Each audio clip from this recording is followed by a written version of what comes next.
በማረፍ ላይ የነበረ አውሮፕላን ባጋጠመው የእሳት አደጋ ምክንያት መንገደኞች በክንፉ ላይ ለመውጣት ተገደዱ። የአሜሪካ አየር መንገድ ንብረት የሆነው አውሮፕላን በዴንቨር አውሮፕላን ማረፊያ ሞተሩ በእሳት ተያይዟል። በአደጋው 12 ሰዎች መጠነኛ ጉዳት ደርሶባቸው ሕክምና እየተከታተሉ ይገኛሉ። በኮሎራዶ ዴንቨር ዓለም አቀፍ አውሮፕላን ማረፊያ እያረፈ የሚገኝ አውሮፕላን በሞተሩ ላይ ባጋጠመው የእሳት አደጋ መንገደኞች በአውሮፕላኑ ክንፍ በኩል ወደ ውጭ ለመውጣት ተገደዋል።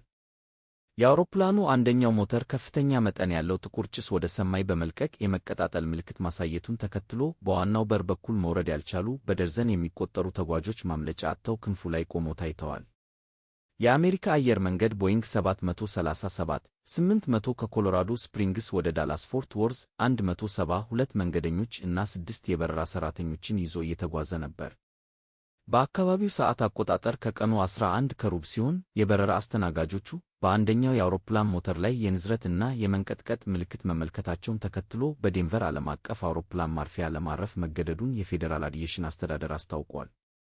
የአውሮፕላኑ አብራሪ ከማረፉ ጥቂት ቀደም ብሎ በረራው የሞተር ችግር እንዳጋጠመው ለዴንቨር የአየር ትራፊክ ተቆጣጣሪዎች አሳውቆ የነበረ ቢሆን ነገር ግን ሁኔታው ድንገተኛ መሆኑን እንዳልገለጸ ተሰምቷል። ይህ የሆነበት ምክንያት አውሮፕላኑ እስኪያርፍ ድረስ የእሳትም ሆነ የጭስ ምልክት ባለማሳየቱ ነው።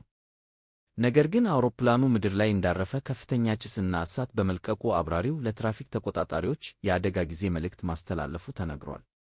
ይህን ተከትሎም በሞተሩ አቅራቢያ የሚገኘውን የአውሮፕላን በር መክፈት ባለመቻሉ አንዳንድ መንገደኞች በአውሮፕላኑ ዕቃ መጫኛ ክፍል በኩል በመንሸራተቻ ሲወርዱ፣ ሌሎች ደግሞ ክንፉ ላይ ቆመው ታይተዋል። በአደጋው 12 መንገደኞች ካጋጠማቸው መጠነኛ ጉዳት ባለፈ በንብረት እና በሰው ላይ የከፋ ጉዳት አለመፈጠሩ ተሰምቷል። የአሜሪካ አየር መንገድ ወደ ዴንቨር ተቀያሪ አውሮፕላን በመላክ መንገደኞቹ የዳላስ ጉዟቸውን እንዲቀጥሉ አድርጓል።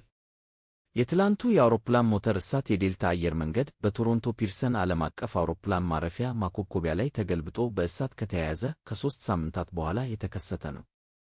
ከሁለቱ አደጋዎች ቀደም ብሎ በአላስካ፣ ፊላዴልፊያ እና ዋሽንግተን ዲሲ የሰው ሕይወት ጭምር ያለፈባቸው አደጋዎች ተመዝግበዋል።